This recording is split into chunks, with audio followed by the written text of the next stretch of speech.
Delight IAS के इस उभरते मंच पर आप सभी का एक बार फिर से स्वागत है। तो एक बहुत ही इम्पॉर्टेंट न्यूज़ निकलकर सामने आई है। G7 के जो देश हैं अब रूस पर लगाम लगाने के लिए ना ऑयल प्राइस कैप लगाना चाहते हैं रूस पर।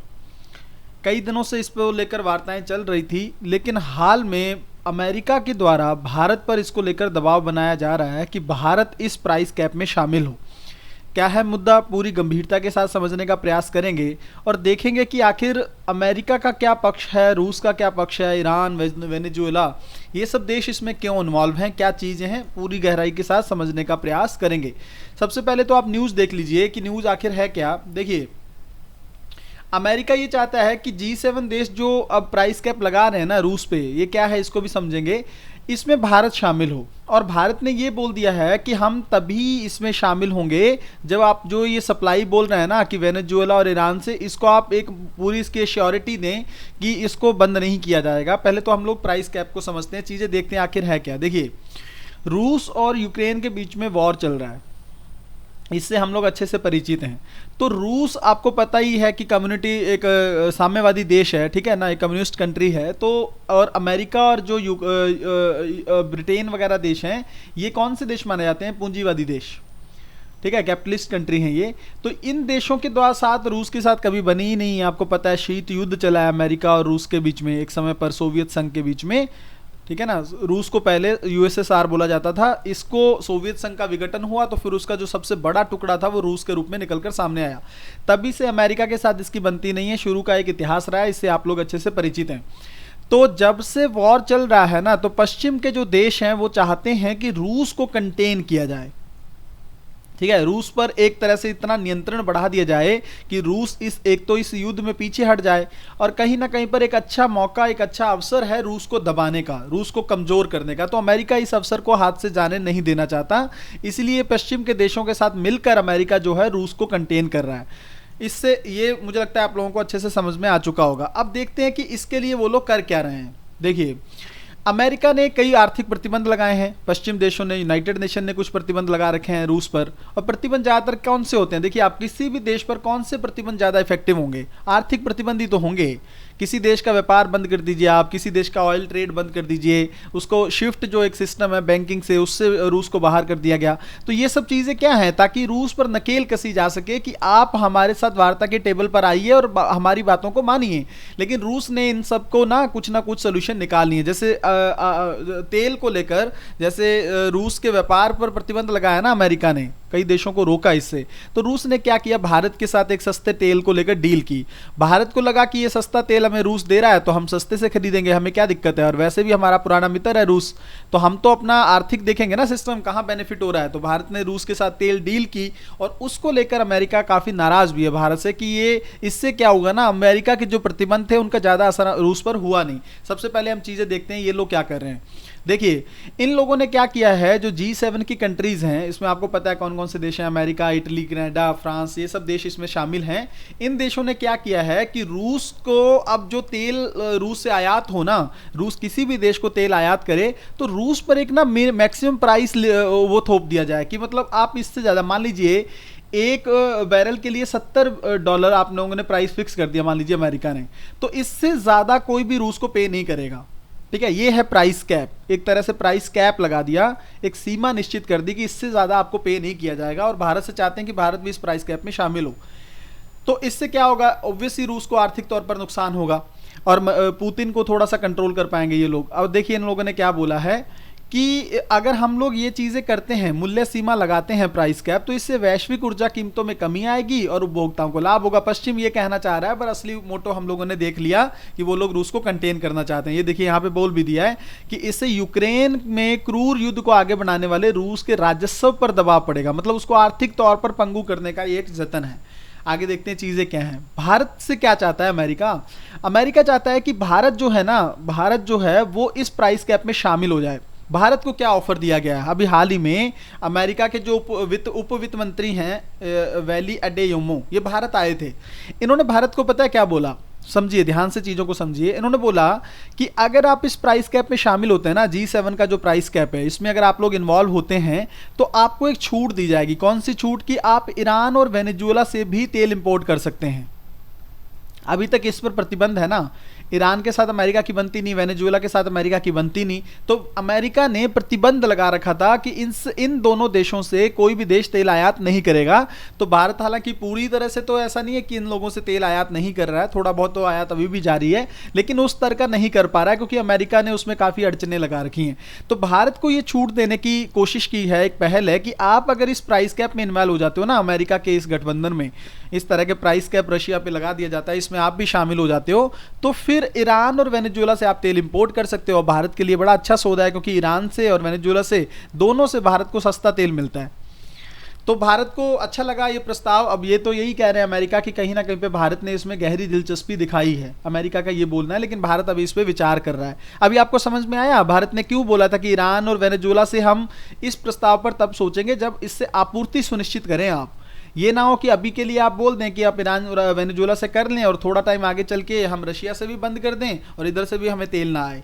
ठीक है, तो भारत ने बोला पहले आप एक गारंटी दीजिए इस चीज़ को लेकर कि इससे आपूर्ति चलती रहेगी, तो हम फिर सोच सकते हैं, इस पर विचार कर सकते हैं।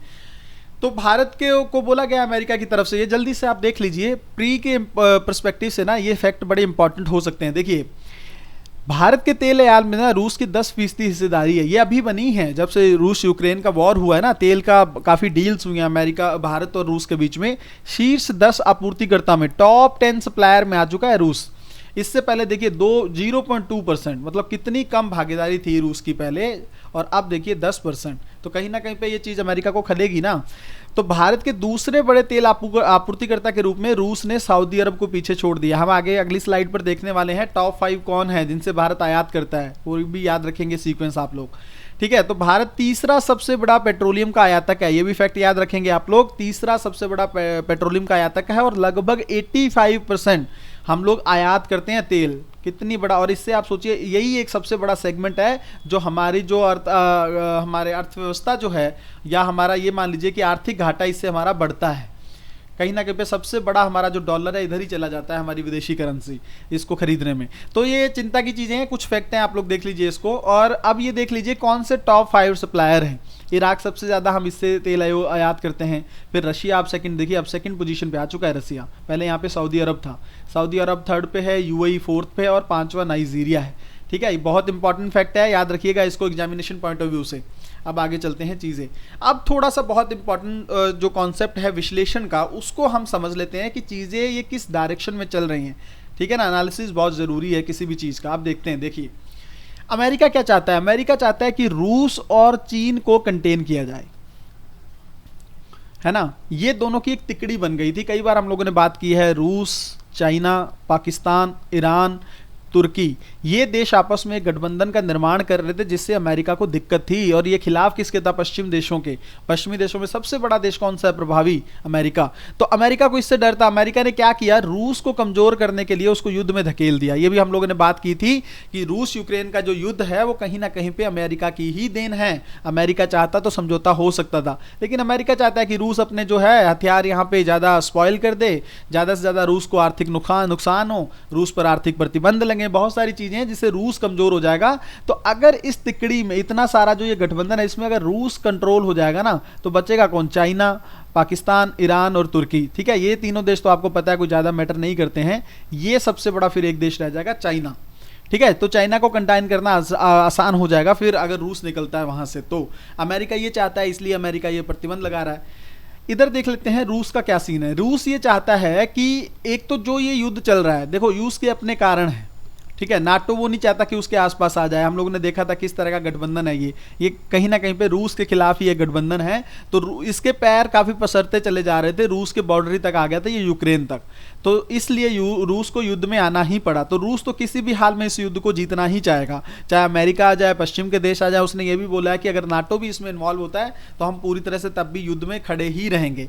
भारत का क्या पक्ष है, भारत ये चाहता है कि संतुलन करे। भारत को हम लोग लास्ट में देखते हैं, सबसे पहले ये दोनों देश देख लेते हैं। वेनेजुएला देखिए, वेनेजुएला कहीं ना कहीं पर आर्थिक तौर पर बहुत कमजोर हो चुका है ये देश। आप लोगों ने देखा होगा किस तरह से इसमें इन्फ्लेशन जो है बहुत ज़्यादा बढ़ गई थी।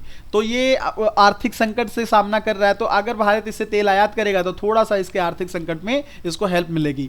ईरान का क्या सीन है, ईरान का सीन ये है कि ईरान हमेशा से भारत को कहता रहा है कि आप अमेरिका के दबाव में, यूएसए के दबाव में हमसे तेल आयात कम मत करिए।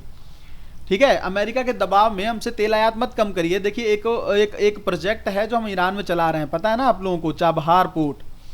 ये इसको लेकर भी थोड़ा प्रस्ताव था, या इसको लेकर एक जो रेलवे लाइन बिछानी जानी थी, तो अमेरिका के दबाव में ना भारत ने उसमें ज़्यादा एक्शन लिया नहीं। तो फिर ईरान ने क्या किया, वो खुद से ही बनाना शुरू कर दिया। भारत को काफ़ी इससे झटका भी लगा। तो अब एक मौका है भारत के पास कि ईरान के साथ संबंधों को थोड़ा अच्छा किया जाए। अगर ईरान से तेल आयात करता है ना भारत, तो भारत और ईरान के बीच में संबंध बहुत अच्छे होंगे, जो कि ईरान भी चाहता है कि तेल हमसे कोई आयात करे। अब ये सब हम लोगों ने देख लिया ना, अब हम देखते हैं भारत का क्या पक्ष है, जल्दी से देखते हैं।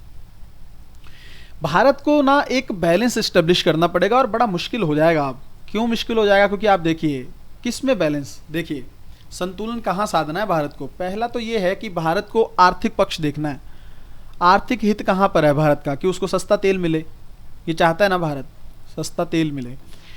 लेकिन दूसरा एक सबसे इंपॉर्टेंट चीज़ है, वो है रणनीतिक हित। स्ट्रेटेजिक जो है आपका इंटरेस्ट है, वो भी तो आप देखोगे ना। रणनीतिक हित किसके साथ जाता है, रूस के साथ, क्योंकि यही हमारे साथ वो देश है जिसने 1971 में अमेरिका के खिलाफ परमाणु बेड़ा भेजा था भारत को बचाने के लिए। तो आप पुराना मित्र है, आप इसके साथ रिलेशन कैसे खराब करेंगे। और रूस ने यहाँ तक बोल दिया है कि अगर भारत हो चाहे कोई भी देश हो, अगर इस प्राइस कैप में शामिल होता है ना, तो हम उससे तेल हम उसको इंपोर्ट करेंगे ही नहीं, हम एक्सपोर्ट करेंगे नहीं उसको तेल, अगर वो इस डील में शामिल होता है। तो भारत के लिए एक सिग्नल है कि अगर भारत इस प्राइस कैप में जाता है ना G7 वाले देशों के इस ग्रुप में, तो कहीं ना कहीं पे रूस के साथ रिश्ते खराब होना लगभग तय हैं। तो भारत अब क्या करे, एक तो आर्थिक हित देखे कि सस्ता तेल मिल रहा है, अमेरिका का दबाव भी है, या फिर रणनीतिक हित देखे जहां एक तरफ रूस पुराना मित्र है और एक तरफ अमेरिका का जो है कहीं ना कहीं पे काफी दबाव है भारत पर, क्योंकि चीन को भी तो काउंटर करना है ना हमें। चीन को संतुलित करने के लिए हमें किसकी जरूरत है, अमेरिका की, क्योंकि रूस तो चीन का मित्र है। ठीक है, तो अमेरिका की ये सब चीजें ना अच्छे से समझते रहिएगा। मेरा प्रयास है कि आप लोगों को अंतर्राष्ट्रीय संबंध इस तरह से पढ़ा दिए जाएं कि किसी भी तरह का क्वेश्चन आए आप लोग अच्छे से हैंडल कर सकें। इसीलिए मैं ये सब चीजें लेता हूं, हर देश का हित क्या है, अमेरिका कहां पर चल रहा है, वेनेजुएला क्या है, रूस का क्या अपना हित है, भारत कहां पर है। ये सब चीजें लेने का कारण क्या है कि विश्लेषण का स्तर इस तरह का हो जाए कि आपको एग्जामिनेशन में दिक्कत ना हो। तो आप लोग समझ गए ना, सारी चीजें देख लीजिए कि हर देश का किस तरह का हित है। भारत के लिए अब थोड़ा सा मुश्किल हो जाएगा कि बैलेंस कैसे हम स्टेब्लिश करें, इस चीज में किस तरह से हम चीजें बैलेंस्ड करें। तो कहीं ना कहीं पे चुनौती तो देखो भारत के लिए है ही, पर भारत को सोचना पड़ेगा कि कोई ऐसा डिसीजन ले जिससे हम रूस हमसे दूर ना हो, क्योंकि ये बड़ी चुनौती भारत के लिए उत्पन्न हो जाएगी। ठीक है, तो बहुत अच्छे से हम लोगों ने चीजों को देख लिया है। आप लोग टेलीग्राम ज्वाइन कर सकते हैं पीडीएफ वगैरह के लिए, कई बार पहले भी बोला है आप लोगों को, तो वहां पे आप लोग जुड़ जाइए। ठीक है, मिलते हैं अगली वीडियो में जल्दी से, तब तक अपनी पढ़ाई को बहुत अच्छे से करते चले जाइए। बहुत बहुत धन्यवाद।